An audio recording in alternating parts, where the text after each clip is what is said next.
Welcome to the Sports Talk with the Byalls. Each week we'll discuss, debate, and answer tough questions in the sports world.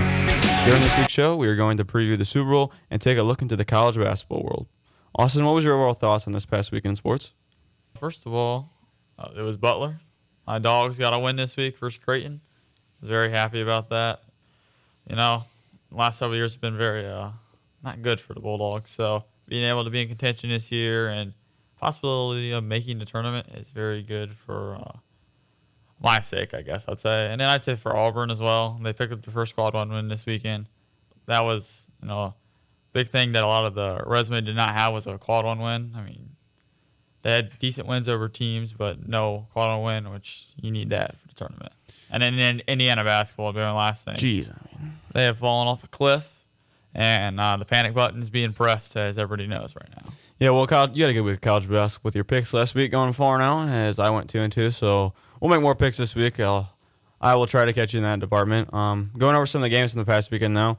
Kansas beat Houston at home. Kansas won 78-65. The biggest game of the week, North Carolina beat Duke 93-84. That was another game we picked. We both got that game right. Tennessee at Kentucky, 103-92. Tennessee took down Kentucky. Also, you think for Kentucky, obviously they're super talented with all these freshmen and Antonio Reeves, who's upperclassman. Do you think a defense is the problem for them and them moving forward in March?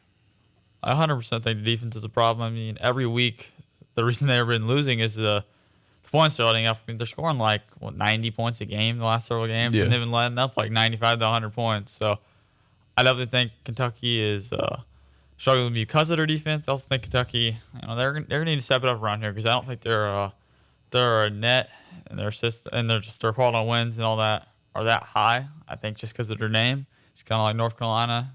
Last year, I think they're in the conversation of being in the tournament was because they're a tournament team. Well, Kentucky is a tournament team, but again, I'll bring up the fact that Butler has a better quad one and quad two wins than Kentucky, and Butler's on the outside of the tournament or 9 or 10 seed. So so anyone doesn't know what quad we're talking about quadrant one and quad two wins. Those are determined by NCAA made a metric system, which is determines how good the win is. So a quad one is basically it's kind of hard to explain, but a good win, and then it's supposed to be a good win. And quad twos are not as good a win, but they are still a good win. But that's what that means. I think Kentucky with if you're scoring 92 points at home and losing, there's certainly a problem with their defense. I saw a stat yesterday. It was Kentucky over the last 3 games is one of the worst defensive teams in the country. And so, with all those freshmen and stuff like that, going into March, usually having underclassmen isn't what you want, and especially when you're not playing defense. And defense travels. The offense sometimes is not. So I think that's a big concern for Kentucky. Purdue beat Wisconsin on Sunday, 75-69. Purdue continues to dominate the Big Ten as they were the last several years, and they pick up another marquee win and certify themselves to the number 1 seed probably right now in the NCAA tournament. Some other games, Iowa State lost to Baylor 70-68. That was a crazy game. Did you see that in that game, Austin, or no? Yeah, I saw the 3 that they managed to end the game was called off. So yeah, well, Scott Drew got ejected in that game too. A guy who's usually calm and pretty well mannered of himself gets ejected for stepping outside the coach's box. And my guess would be something was going on with the ref during the game that did not sit well with him, and then eventually boiled over. You see those photos of Shaka Smart and all them difference between them being on the court and then I didn't see those photos, but Scott Drew barely being on the court and they ejected him. Yeah, I know what you're talking about. Yeah, but you also mentioned Butler got a big one Friday night, which didn't get talked about a lot since it happened Friday. But Butler beat Creighton, picking up a massive win for their tournament resume and putting them in the tournament 99-98. That was a very entertaining game. If you like offense, you were certainly not disappointed. Very, very, very little defense in that game. But moving on, the Pro Bowl was happening this week for the NFL. I know the Pro Bowl over the last couple of years has been people have been kind of hating on it and wanting to move on, but the AFC lost to the NFC again, 64-59. Eli Manning is currently 2-0 against Peyton Manning coaching. I know you didn't watch a lot of it, but did you see any of it? Yeah, I watched a recap on it, and CeeDee Lamb 3 touchdowns. That's my boy. Happy about that. And then I noticed that Keenan Allen was out there playing and looked perfectly fine, so I don't know what's going on this season with his injuries. But I know, yeah. We had a shoulder injury, and then fantasy player that cost me in the last couple of weeks. He is out there balling in the Pro Bowl, but can't play in the final regular season. But he's making a business decision, and he didn't want to get hurt. But do you think with the Pro Bowl, now there's been a lot of controversy over the last couple of years of keeping it because guys don't try, rightfully so. Do you think this is a perfect fit, or do you think there's still improvement to be made in this? I definitely think there's still improvement to be made. I just honestly don't know what it would be. If you have thoughts on it, but it's just so hard to like. If there's not any money involved or something, people just don't want to. They're not gonna sweat because they go tear out there and tear an ACL, and the franchise that they're with is gonna be ticked off, and it honestly could ruin their career. So Yeah. And I think the one thing, I mean, there's a couple of things I have had ideas about, but like the major thing is putting money into this. I mean, NFL is a multi-billion-dollar business, and some of the games, like the best catch was like Puka Nacua and David Njoku, and David Njoku like was on like a swing rope and like did a flip right catch, but he didn't catch the ball. Like I'm not saying he's a bad player, but it's like we're for best catch, and that guy can't even catch the ball. Like what type of show is that? And like with Puka, like he like was on a wakeboard, and we had some random retired backup quarterback throw him the ball. It's like go send CJ Stroud out there to throw him the ball. Yeah. But you talked about like guys don't want to send their multi-million-dollar players out there, which I 100% agree with, and try. But it's like put some money on it. Like you don't think some of these guys would try for like Puka Nacua? He's on a small contract for a rookie. He would try for $1.5 million. And I saw a couple ideas. Is like where you get younger guys to play an actual football game so they can actually try and play for more money since they don't make as much as some of the top guys do. But it's like I don't really want to watch a fifth-round guy who was a solid receiver this year. I would rather watch Josh Allen and Justin Jefferson play. But well, that's the thing you don't see though. Like none of the quarterbacks playing it, none of the top ones. I mean, you got Gardner Minshew and them out there playing. Not like Gardner Minshew's bad. It's just like he's not a top 5 quarterback in the NFL. I mean, the Pro Bowl should be the top guys. Yeah. And he's out there playing. Like CJ Stroud was honestly really one of the only guys that really played well this year was out there. Like none of the top guys are playing. Geno Smith was one of the NFC quarterbacks, and he had a very down year compared to last year. Baker, I thought Baker making it was rightfully so. He had basically really overachieved his expectations there. But speaking of NFL, we will be previewing the Super Bowl matchup now. Super Bowl 58 will be this weekend on Sunday at 6:30 on CBS. The 49ers are currently a 1.5-point favorite as the Kansas City Chiefs 49ers battle for the second time in 5 years for the Super Bowl. The last time they met was Super Bowl 54, where the Chiefs scored 21 answered points to beat the 49ers 31-20. The Chiefs are looking to become the first back-to-back Super Bowl winner since 2004 when the Patriots did it. This is the Chiefs' 4th Super Bowl appearance in 5 years. This is the 49ers' 2nd Super Bowl appearance in 5 years. So two teams who are familiar with the situation. Patrick Mahomes will be the first player at his position to ever start in 4 different Super Bowls before the age of 30. So Mahomes is doing something he's never done before. Mahomes has already done a lot of things that a lot of quarterbacks haven't done. Also, what is your biggest key in this game? Yeah, I definitely think the key is Brock Purdy in this game. The last time they were in the Super Bowl, the 49ers, I'm speaking of, Jimmy Garoppolo didn't have the best game. He had 1 touchdown for 2 interceptions. And you could just tell that they did not have an elite or a high-level quarterback. He was just playing the role of the Shanahan offense. But I definitely think Brock Purdy's a lot better quarterback than Jimmy G. Was it? I'd just say the stats and just the seasons he's had in general. I mean, he's performed better and he's looked better, but that's just my opinion. I think that's the main key to this game is Brock Purdy because Mahomes is going to be Mahomes and the Chiefs are going to be the Chiefs. Can Brock Purdy step up? We'll see. Yeah, for me, it's the Chiefs' defense. The Chiefs' defense this year is only allowing 17.3 points per game in the regular season. That is second best in the NFL. The Chiefs have only allowed 7 points to the Dolphins in the playoffs, the second best scoring offense in the NFL this year. 24 points to the Bills' offense. The Bills' offense was the 6th best in the NFL, and 10 points to the Ravens. That's the 4th best in the NFL in offense.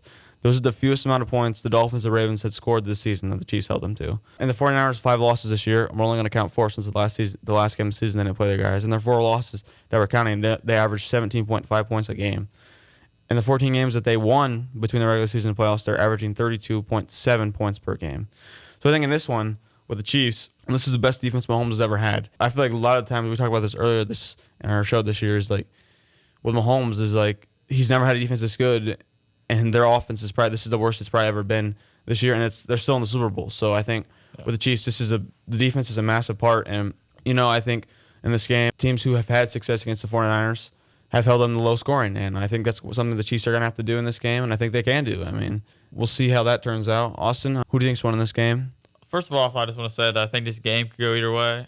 I think the game will come down to the end, like last play or two, and it should be an exciting Super Bowl.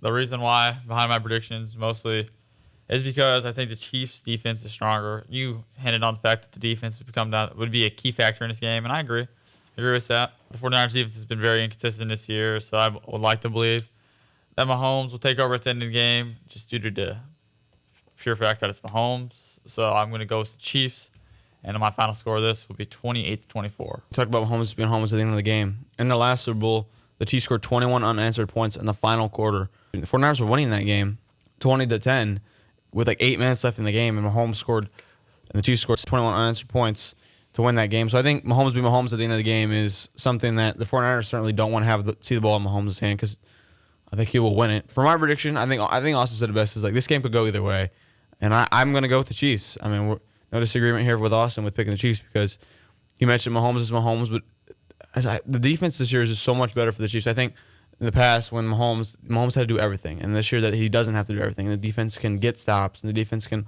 hold teams to 3 and outs, and the teams can hold teams to field goals. And so I think with the Chiefs this year, that's a massive part in their success, and I think it's a massive part moving forward, since some of the Chiefs, like Travis Kelce, is getting old, and I don't know how much longer he's going to play. So I think going forward, I think a staple of the Chiefs is going to be their defense when Mahomes is there. We'll be excited to watch that game this week, obviously Sunday, but let's preview some of the things Saturday going on in the college basketball world. Saturday, the primetime game, Baylor at Kansas, 6 o'clock on ESPN. Baylor is currently sitting a game and a half ahead of Kansas in the Big 12 standings, so that's a big game of conference play for them, and a big game for their resume for the NCAA tournament. North Carolina plays at Miami on 4 o'clock on ESPN. Miami's trying to pick up a massive resume booster at home against UNC after losing last night to Virginia 60-38. When's the last time you've seen 38 points scored by elite offense like that? You don't see that often, definitely. Yeah, that's like Kentucky scoring 38 points. I've never seen them before in my life. Usually Miami loses 100-90, not 60-38. Well, that's the team you don't want to play. Virginia, like any team that can score, you hate playing a team like that. Even as a fan, no one likes playing Virginia. They literally hold you to 40 points, and it's so boring to watch. Yeah, I've said this off camera too. Like when North Carolina plays Virginia, I absolutely just hate it. You're down 7 points. It feels like you're down 15. The game is 30 seconds. Every time they have the ball for 30 seconds. Every time they're on defense, you have the ball for 30 seconds. Gonzaga plays at Kentucky. Gonzaga is traveling to Kentucky for a non-conference battle. Kentucky and Gonzaga have agreed on a home series that will conclude into 2028. That should be an exciting game. How do you feel about non-conference games in the middle of February? I like it, especially for like teams like Gonzaga. I meant Gonzaga. They don't play in a heavy conference or a good conference. So like teams like FAU, I think like it'd be nice for them, to maybe play North Carolina in the middle of the season or something like that. And even with the new like era of college basketball, anymore the conferences are like 20 teams in it. So there might be just starting conference play at the start of the year and just randomly different parts of the season play. We'll play Butler or something like that. If you're Michigan State, like we did this year, like just do it later on in the season. Yeah, I really like this. I honestly really do.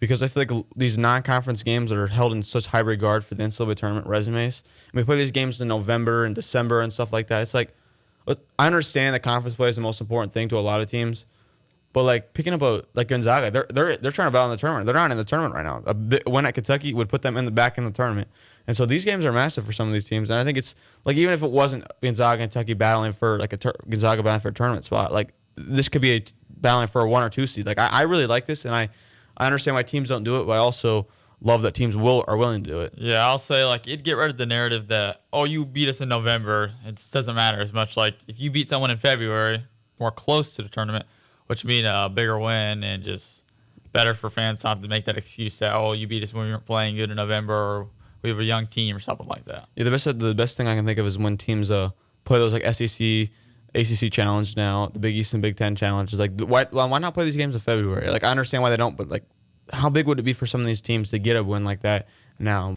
Put that aside. Other games on Saturday, Illinois is traveling to Michigan State. Michigan State looks to get back at Illinois after losing 71-68 earlier this season. And then the big one, 8 o'clock on Saturday night, which a lot of people around here will turn into, Indiana at Purdue. IU's looking to get revenge after losing to Purdue 87-66 earlier this season at home. Purdue is also kind of looking to get back at IU after last season. They knocked off the number 1 Purdue at home. We were at Purdue last week, Austin, for the Northwestern game. I heard a lot of fans talking about the game on Saturday, or this coming Saturday, which is this game. How anticipated do you think Purdue fans are to getting back at IU, and do you think Indiana has any shot at all? I think the Purdue fans are fired up. I think IU has a negative 1,000 shot of winning that game. IU basketball is in shambles, just to put it that way. And Purdue is going to win very heavily here, and I think it's going to be not a good game for IU. Well, speaking of predictions, let's make some of our predictions for this week's game. I mentioned last week that Austin went 4-0, and I went 2-2. That's very unfortunate. Look to get back at him this week. The first game we'll pick, Illinois at Michigan State. Austin, who you got winning that game? I got Michigan State winning. Illinois, if you haven't seen them recently or haven't been following them, they've been struggling. they've won games of like 2 points right at the end at home versus like teams like Nebraska, who doesn't really play well on the road. So I just don't really trust them. Must win for Michigan State, I think. This would very much boost their tournament resume and, help them cement themselves in the field. So I'm going to go with Michigan State here. Yeah, this is certainly a big game for Michigan State. This is the game if they lose, they will be on the bubble for sure. I'm going to take Illinois in this game since you took Michigan State. I like Illinois. I think Terrence Shannon is an elite basketball player, even though he has dealt with some off-the-court issues. And I think Illinois goes into Michigan State and beats them this week. I think it's a really close game. We talked about the Kentucky Gonzaga game. Who do you see winning that game? Kentucky really needs this win to kind of boost their resume a little bit, even though Gonzaga's down a little down this year. Yeah, I'm going to go with Kentucky. At first, I was hesitant. I thought maybe Gonzaga might be able to pull off the upset, but Kentucky's been struggling lately. They need this win. They have more talent, and they're at home, so I'm going to go with Kentucky. Yeah, I'm going to go with Kentucky as well. I think this game is high scoring, so if you were a sports bettor, look at the over-under line because it'll be a high-scoring game. Gonzaga needs this win, as we mentioned earlier, but I think Kentucky will be a tough environment. I think it's the game Kentucky has to have to continue to get the seed they won in March. You kind of mentioned it, IU at Purdue. Clearly, you're going with Purdue. I don't know if I need to go back to you on this one, but just Purdue. That's all. Yeah, I'm going to go with Purdue as well. I think Purdue, even though in this game, I think Purdue has more to lose than they do have to gain in this game since Indiana is very down this year. But the primetime game of the week, Baylor at Kansas. Who do you think is winning this game? Yeah, I'm going to have to go with Kansas here. All I'm going to say is Allen Fieldhouse. I think many college basketball fans would know. That's their home court, if you did not know. And they're pretty much unbeatable there. Yeah, well, I picked against Kansas last week at Allen Fieldhouse, and that was a major mistake because Kansas completely dominated Houston last week. So this week, I'm going to go with Kansas as well. My reason is I picked against them last week at home, and I do not want to do it again. For upcoming weeks, so Austin and I will be diving into the college basketball world since the NFL is coming to an end. This is something Austin and I are very passionate about, and we'll kind of break down some bracketology stuff for the NCAA tournament since that's majored around here in Indiana. So we're looking forward to doing that. The last thing we're going to do before we end the show is talk about Super Bowl food questions. One of the best things about the Super Bowl is the food. We're going to pick our starting lineup with different entrees, appetizers, and the desserts with different options. So for entrees, Austin, you can pick between one of these, and you're going to start them as your starting lineup for this week's Super Bowl food. Options: wings, say what type of flavor you want if you pick wings, pizza, sliders, chili, and hot dogs. Which entree are you going with? Yeah, I'm going to have to go with pizza here, and I'm going to choose cheese pizza. That is just so lame. If you eat cheese pizza and you're still in high school as your number one option, I believe there's something that's wrong. Well, again, I'll eat sausage and pepperoni, but a classic cheese pizza, you can't go wrong with that. You're a hater like usual, so no. Yeah, cheese pizza. We're not arguing. From where? You don't care? Yeah, it don't matter. Papa John's, Pizza Hut, whatever. They're both good. I don't think cheese pizza is the right option on Super Bowl night. I'm gonna go with barbecue wings. I love wings, and I think barbecue is the best flavor. But if you're getting pizza on Super Bowl night, let's put some toppings on it. Let's spice it up for an occasion for the supposedly the best game in the NFL this season. Let's go to appetizers. You can pick one of these: stuffed jalapenos, bacon wrapped smokies, meatballs, queso, buffalo chicken dip, and potato skins. Which one are you going with that? 100% queso. Big fan of queso. I don't know why anyone ever picks stuffed jalapenos as their appetizer. That is, I looked it up. That's one of the most famous. Well, I've never had those before, and we don't eat those at a lot of our events that we go to. But I would not say that. Why would anyone eat those? Because I'm pretty sure that is a pretty famous appetizer for the Super Bowl and these type of events. Not around here. Well, I'm not saying it's not around here either. I'm just saying not where we eat. I'm gonna go with bacon wrapped smokies. My mom and my grandma make some of the best bacon wrapped smokies you've never had before. Try them, look them up, make them. They're really, really good. And I'm looking forward to having that this Sunday. For dessert, Austin, between cupcakes, brownies, cookies, and the type of cookie if you pick cookies, and ice cream, and the type of ice cream if you pick ice cream, and then cake. Which one are you going with? I'm going to do a combo here. I'm going to do cookies and ice cream. I love good sugar cookies. And with ice cream as well, vanilla. I don't think there's anything wrong with vanilla ice cream. It's just a classic ice cream, so why not go with vanilla? More of a classic guy, Classic cheese pizza, classic vanilla ice cream. You should pick cookies and milk. Cookies and milk is better than cookies and ice cream. I just like cookies too, so I had to add them both into the same one. Yeah, I looked up a lot of options for like the desserts for the Super Bowl, and they were giving me like all these like Super Bowl pretzels. I'm like, I've never seen that in my entire life before. But I'm gonna go with brownies and ice cream. I think nothing beats a good brownie and ice cream. We're sitting there watching the game, so I will go with that. I think let's enjoy this. Let's enjoy the Super Bowl, Austin. If you enjoyed this week's show, make sure to come back next week where we'll recap the Super Bowl and begin talking about the upcoming off season without football. Remember, our show airs every Wednesday morning at 7 a.m.